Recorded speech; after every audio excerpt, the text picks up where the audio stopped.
The interviews continue. This one you're gonna want to sit back. Better yet, lean forward, because if this ever happens to a family member, you're gonna need help. That's all I can say. So the story goes, and it'll be told to us more by the family members. This is what we know so far, Jalas. Yes. About 4 years ago, a gentleman get a contract in Ethiopia to do some IT work. They get there, they start their work, they come back to Kenya. In the meantime, something happens in Ethiopia, and when they went back to Ethiopia, they were arrested. 4 years ago. One of the gentlemen who was there died in prison. Yes. The other one, or there may be more than one, but one that we know, Maxwell Omondi, still in an Ethiopian jail 4 years later. His mother, Bertha Ogosi, is in the studio, as well as two of his sisters, but one of them we'll talk to, Millicent Okello.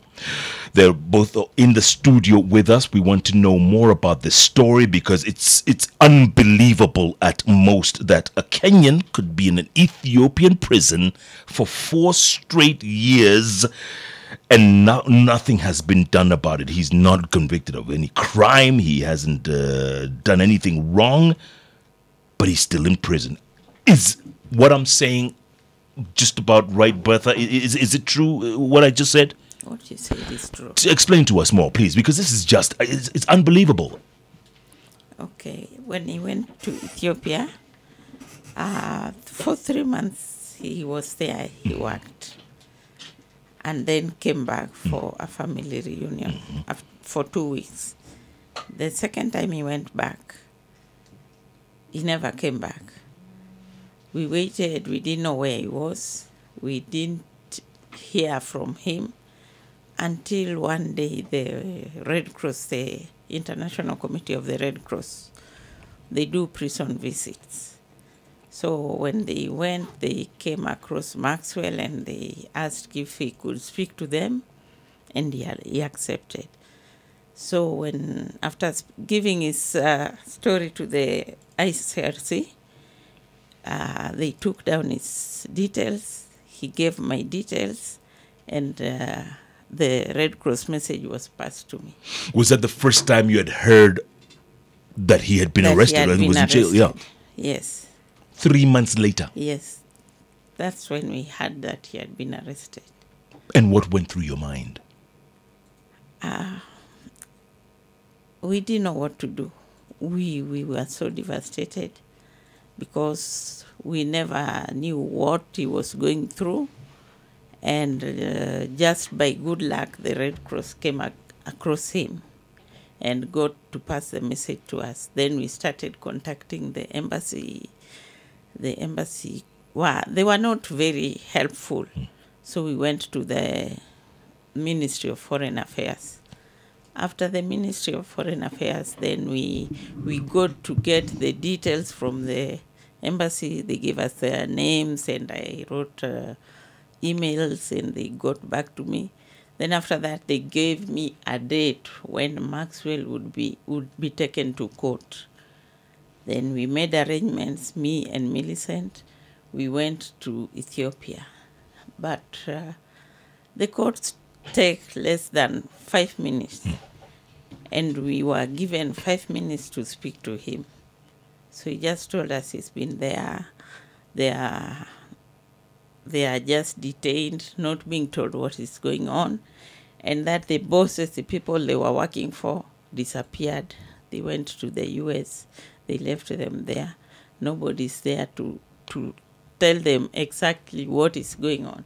Because when they go to the court, the Ethiopian courts, they speak their languages. So anybody like me, anybody who doesn't know the language, you go there, you are lost, you are not told anything.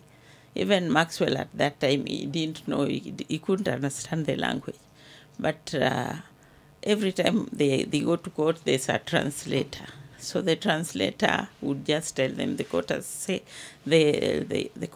that your case will again be on this date.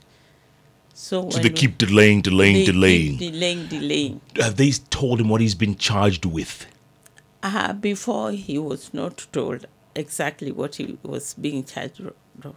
But when we kept going, like if they say the other mention will be on there after 3 months, after 2 months, then we would make arrangements to try and go, so that you would see that we were really trying. We really thought by our going there, somebody could see something and say these people really want to have their son back. And the Kenyan embassy, have they been helpful in this?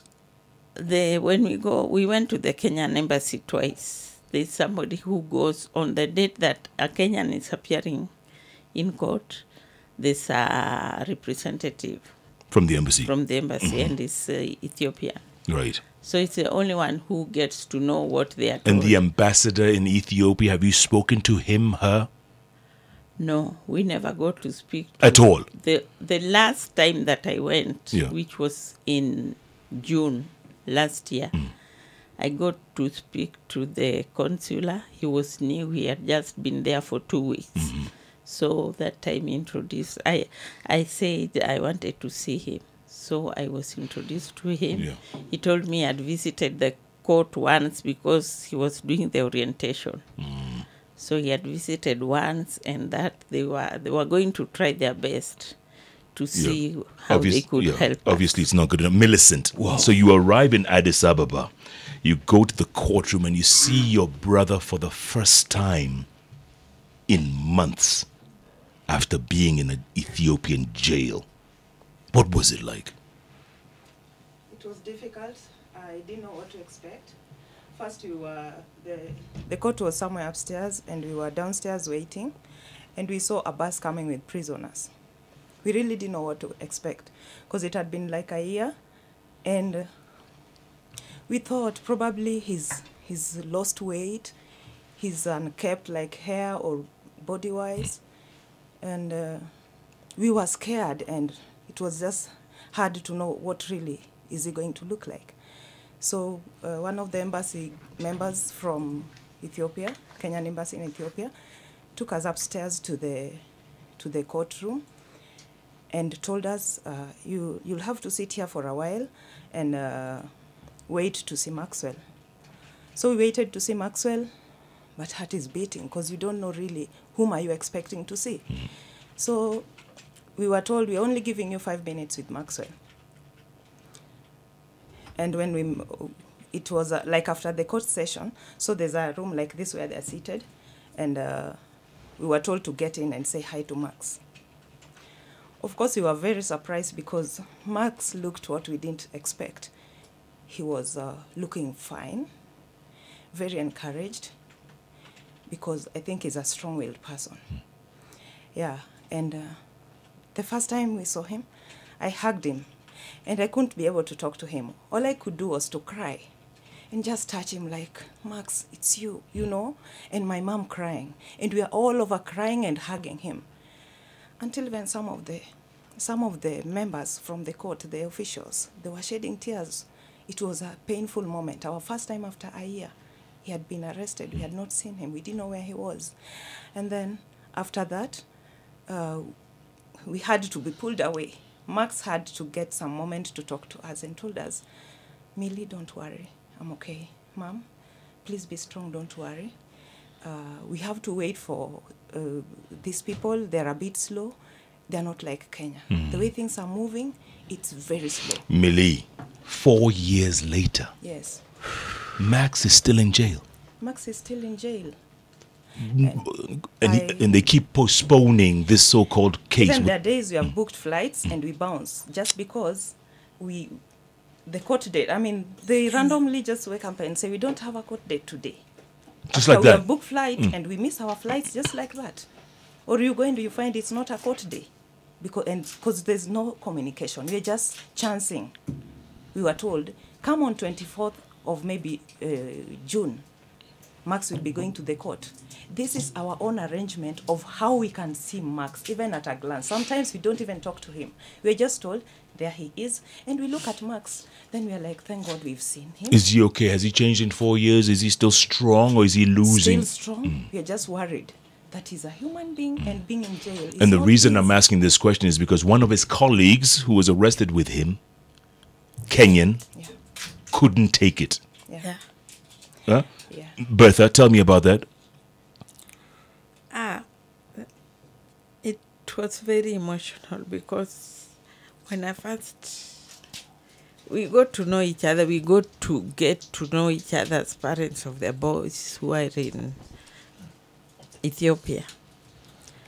So on the day the body of the boy arrived, it was so emotional. I couldn't talk. I was called by the father. When he received the body, he told them, I'm not alone. There are several parents whose children are there. And then the father gave my number to the NTV, the guys who went to receive the body. So they called me immediately for an interview. I told them, my son has been there for as long as this other guy has been there. And the emotional torture they are going through, they cannot stand. So that's the only thing I told them, and I told them if this message could reach the government so that they see how they can help us. Because if one of them has already died, what is going through the minds of the others? Yeah. And that guy's name was Zach, Millicent? Yes. Zach. Yes. They were colleagues, they were together. Yes, They were together. Did he commit suicide? What do we know? Zach was depressed. That's what we got to hear. Yeah. Zach never used to go for activities. You know, they go for like activities to stress relief activities. They just getting encouraged when they're in prison, like do some football or something. Zach was enclosed. He would be sitting. He doesn't go anywhere. It's like he didn't accept the situation, and it was difficult for him. So Zach went on depression. And at some point, the family had to go to Ethiopia. After now, he had been taken to the hospital. And the dad was taking care of him there, where he passed on. Yeah, so the story we get to hear is that Zach was depressed. He never accepted the situation. Yeah, for us, what we thank God is that Max is strong. And he's still strong. He's still strong. How long ago did Zach die? A year. About a year ago. About a year ago. So we all made arrangements. We went for Zach's funeral and We would visit with the family. Yeah. What bothers me is the Kenyan side, the Kenyan side, the foreign affairs. Have you been talking to the Foreign Office? we've been talking to the Foreign Office. And? I even gave all the documents that I had for Max. From the time he was born, everything I gave to the embassy. They told me, have these documents signed. I gave to Foreign Affairs. So I have all the documents certified from City Hall, from everywhere. Then I took the papers to the ministry. They did a cover letter saying that we have confirmed that these are true copies of everything that we have been given. So I was told to take them to the office where they would be put in a pouch to go to the embassy in Ethiopia. And that is all. Nothing has been, that's what you're trying to say. Nothing has been done. Nothing has been done. And the ambassador on that side, when you go to Addis, you've never seen him. We've never seen him. And even on the Who is day, the Kenyan ambassador to Ethiopia? I'd like to know. Can we look it up? It must be on Google. Yeah, right now I don't know. Yeah. But I know the consular, the person in charge of, what is it called? When was the His name last is time you were in Ken Addis? I was in Addis last year, August.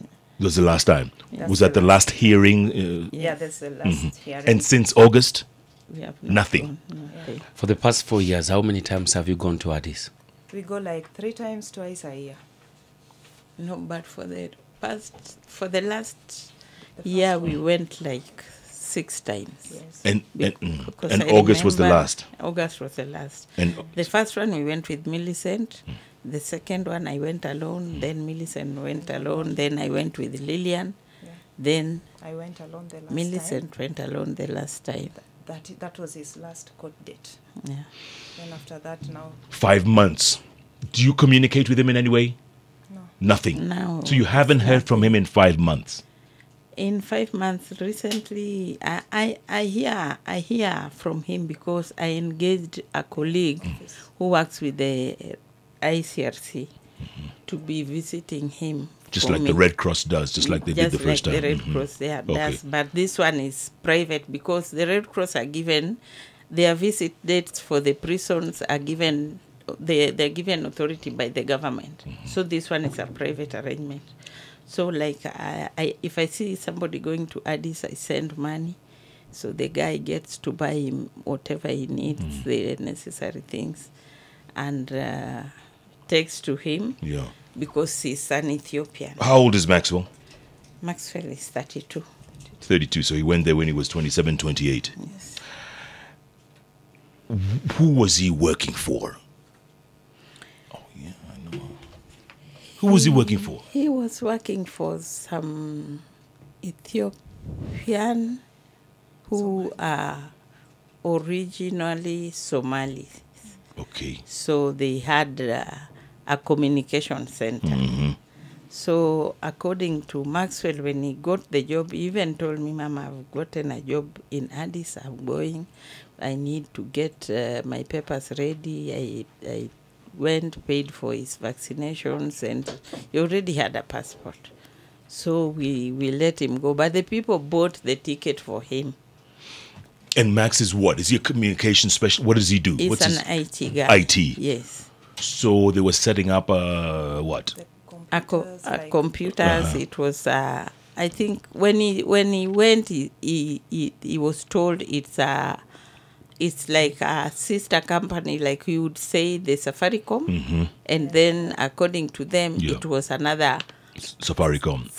sister company like Airtel. Okay. Yeah. So Okay. when he went, he did he was okay for the 3 months. The first 3 months. Yeah. Came back home. Then when he went, they were arrested. The people disappeared. But what actually we were told when the last time I spoke to the lawyer who was dealing with him, with the little English we could converse with, I was told Maxwell's charge was ignorance because he went to work for a company not knowing whether that company had been legally registered or not registered. So that was the... But they were operating in Ethiopia. They were operating in Ethiopia. Correct. And it's very difficult to operate without the legal papers. I've been to Ethiopia many times. Yes. It's very difficult. Yes. So obviously, somebody knew. Yes. Someone in some authority, they knew that these people were operating. These people operating. Correct. And they are Ethiopians. They had, whether they had papers or Yeah. not, that is what... How we many don't were arrested? How many Kenyans? Okay, as at now, there are 4 Kenyans. There are 4. Yes. So Max and 3 others. 3 others. Because Zach passed away. That person. 3 others. 3 others. All have been there for 4 years. All have been there for 4 years. We know the name of the 2 others, apart from Max. Go so on. the other one, I do not know. You don't know the 4th. Yeah, I don't know the 4th. Who are these other two? The other 2, one is called Osborne Otindo. The other one is Jedrick Mugo. Jedrick Mugo. Yes. So Zach Muriuki passed on. Zach Muriuki passed on. And then there's a fifth one. And So there were 5 total. there were 5. Wow, wow, wow, wow. This is just unbelievable. It's like a movie, my friend. It is. It is. And by the way, I know Ambassador Catherine Mwangi. I know her. She's been there since about 5 years. I know her. You know her too, Jalas. Oh, my God. Okay, so Amina Mohammed, Foreign Affairs, anyone, Principal Secretary, have you guys talked to anybody there? Amina Mohammed, we have not spoken to her. Have you tried Guys, reaching her? it's been 4 Before years. Zach's father managed to speak to her. Okay. Yes, and even when Zach was sick in hospital, he spoke to Amina Mohammed. There was that election thing for the African The African Union chairperson yes, position. chairperson going Yes, on. yes. He managed to contact Amina Mohammed through the embassy, and they couldn't reach. The embassy reached him, but he could not reach Sachs further because of the schedules that they had. So they know about it, and recently Millicent Lillian went to the last week. Yeah. Lillian went to the Ministry of Foreign Affairs, and whom did you speak to, Lillian? Okay, because Lillian had gone to see Monica Juma. And the Monica Juma was not there, but Lily spoke to the person who was there at the moment. And they told us they were trying. They told us they know about the Kenyan cases, and Ethiopian government, it's just difficult. Yeah. So we don't know how much our Kenyan government is trying. Yes. We would just plead with them to really try for us, because when we saw the South Sudan people's case being solved and they came back home, so we said, our government, if they can feel the pain that their people are suffering in South Sudan, how can they not feel the pain of the people who are in Ethiopia? Yeah. Yeah. And also fight to get them out. Yeah. And they managed to release the guys who were like sentenced for life. That's but right. here are guys who are not sentenced for life. Yeah. And they're still there. So we were wondering. In fact, it was very sad. For me, I wasn't even able to watch that because I was just thinking about my brother. I'm feeling the pain that these guys are being released and my brother is arrested there. What are they doing about it? Why are they releasing some people and not thinking about other Kenyans in other countries? And we received calls from many people, many friends who know that we have a son there. So they were a bit confused. They don't know whether it was Sudan or Ethiopia. They thought so maybe they it was kept him. asking, is Max one of them? Is Maxwell one of them? Yeah. We got And- phone calls. You must feel very helpless as a mother. Yes, Huh? we do. We really. And sisters as well. You must feel so helpless. Yeah. We don't know. Now we are stuck. We don't know where to start from. And now Following that they this, are not going to courts anymore, the only thing, the last time I was there, the embassy told me that if I really want to see Maxwell, if we want to see him, we have to give our details to the embassy so that they get for us clearance from the government to visit, to go and visit. So it's very difficult to make arrangements to get the fare to go to Addis, just to go to the prison, see your son suffering, and then come back. Yeah. Yeah, that's very it's difficult. terrible. It's Yeah. terrible. If someone was listening to you right now from the Foreign Office, from Foreign Affairs, what would you tell them, Bertha? I would tell them to please, as a government, try and get the Kenyan boys out there, because it's not only for my son, but they are all there suffering because the message we get is that they live as a family. So anything small that somebody takes to them, they share as a family, however small it is. Because some people are not able to, some people do not have connections to have anything sent to their people, their boys. So for the few who have connections like me, whatever we take, you have to consider and give slightly more so that it could support the 4 people who are there, the 4 Kenyan boys. So it's really, really hard. We don't know what could be the next step that we could take. We are helpless, and we only put our hopes in the government to see if they could negotiate with the Ethiopian embassy and have the boys set free. Millicent, if did you ever think that your brother, I don't know, what was he doing before this IT? Was he doing IT here in Kenya? Yes. it Same was- IT stuff. Yeah, he was doing some IT stuff. Uh-huh. Yeah, even though he loved working with the entertainment industry, Okay. and he worked with the last time I think he was working with Big Kev or Big Ted Mm-hmm. before he left, before he got this job. Right. Yeah, so there's something called the True Black. Yeah. Yes, big Kev. That's a big cave, huh? Yeah. The late. The lady, yeah. Then, yeah, so we were very happy for him. He was very happy. To us, it was something legal. He actually put it on Facebook on his Yeah, page, it was and on just like Facebook. everyone else, he put his passport and telling guys, I'm off to Ethiopia for a new job. So people were congratulating him, and he was very happy. We didn't know how it was going to end.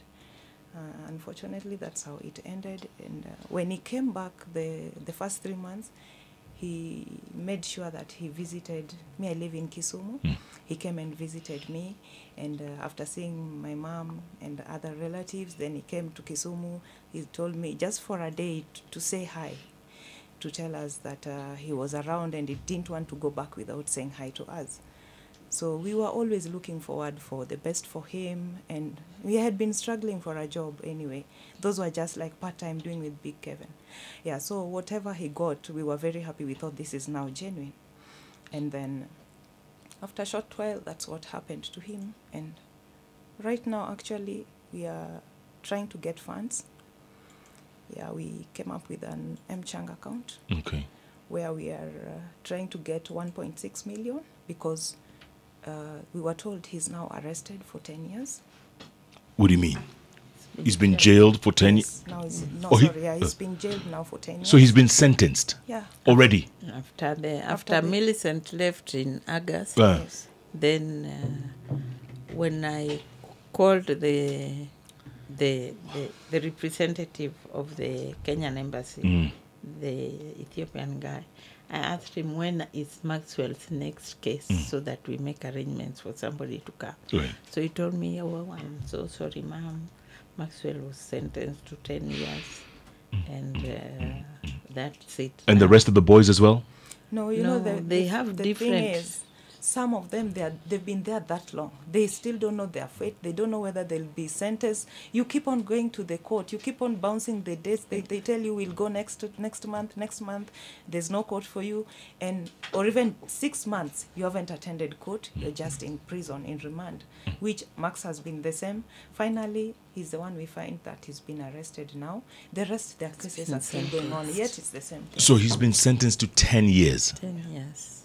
with time served, or this is a new 10? With time served, because the last Red Cross message I received after the prison visits, he said, Ma'am, I'm just letting you know that I was now sentenced to 10 years, and according to them, they told me that since I've served like 3.5, now the remaining is 6.5 years. And that is the last message I had from him. Good Lord. So still till 2024? Huh? Yeah. And has he been moved from where he is now? Has he been taken to a, No, he's still in that place where he was? prison. Yes. Have you tried to reach out to the leadership here, any leadership? It's been difficult, actually. Even to reach Baba? It was it's very What do you mean difficult? to It's not. reach. It's not. You can reach Baba. Like today, We have tried. I just ambushed Gladys Wanga because there's nothing we can do. Good. Yeah. Good. She And you came told her? by the reception where we were waiting. Yeah. And she was just saying hi to guys and was leaving, talking to some guy called Komolo. And then he was leaving. She was leaving. And then I just said, hi, excuse me. Then I got out with her and I talked to her. And she gave me her number. She told me I sent her the detail because she can be able to share it at the parliament. Correct. Yeah, but And they can talk about it, and discuss I told it. her, I'm sorry to ambush you, but we don't know how else to reach you. Just at your own level, find how you can help us sort this. Yeah, I gave her the short. Good. And she took Story. your details and everything? Pardon? Did she take your details? She did, yeah. Yeah. And told me to now give her details in WhatsApp. A moment ago, you said you need 1.6 million shillings. Yes. What's it for? The lawyer. For the other part of the money is for the appeal case, because the lawyer said they could appeal. They can appeal. Okay, They good. could appeal, but the other one was for the fine. The other part of the money is for the fine. There's a fine but on that top fine of it. that did not, the fine is not that if you pay the fine, he's out. The sentence was together with the fine. Correct. So he Yes. still has to pay the He fine. still has to Yes. pay the Right. fine And of course, the lawyer's fees. and the Yes. lawyer's fees. What is it? Mchanga, you said? Yes, and Changa. What is the account number? All right, we'll get that account number right now. We'll go to John Kianda real quick with the sport. This is a heavy story. It's It's good. a heavy Thursday, man. I mean, it's just, I cannot begin to imagine the pain that a mother is going through. Bertha Ogosi, I feel for you, and Millicent and Rachel. But goodness gracious me, how does this happen? You must be asking yourself all the time, why me? Why us? Yes. Do you do that? We ask ourselves. Do you ask God what happened? What did Especially me, I don't sleep, and right now I'm going through some treatment, depression. Because they say my sleep is because I think a lot, so they are trying to treat me for sleeplessness. Because you Going can't sleep? through that, I can't Yeah, sleep. of course you can't. Yes. It's your son. My goodness. Hey, Jalas. It's heavy. It's heavy. Wow. Do you have any other boys? Any other sons? Yes. You do. Older, younger than Max? Younger than Younger. Younger than you guys. Younger than them. Younger, yes. Where is He he? was actually supposed He to was be here with supposed us. to come, named but Lennox, Okay. I think he but he was couldn't make running it. late. Oh, okay, Yeah. okay. Mchanga. It's called Bring Max Home, right? That's the, is that, I guess The name of the Mchanga name. the That is Mchanga the name is name. Yeah, Bring sure. Max Home. Pay bill number, and we'll give this throughout, okay? So don't worry. Pay bill number is 891-300. Pay bill number 891-300, and the account number is 16260. Again, account number 16260. Mchanga account to bring Maxwell Omondi back home. He's been in Ethiopia for more than 4 years, just got a 10-year sentence. It's the Hot Breakfast with Jeff and Jelano.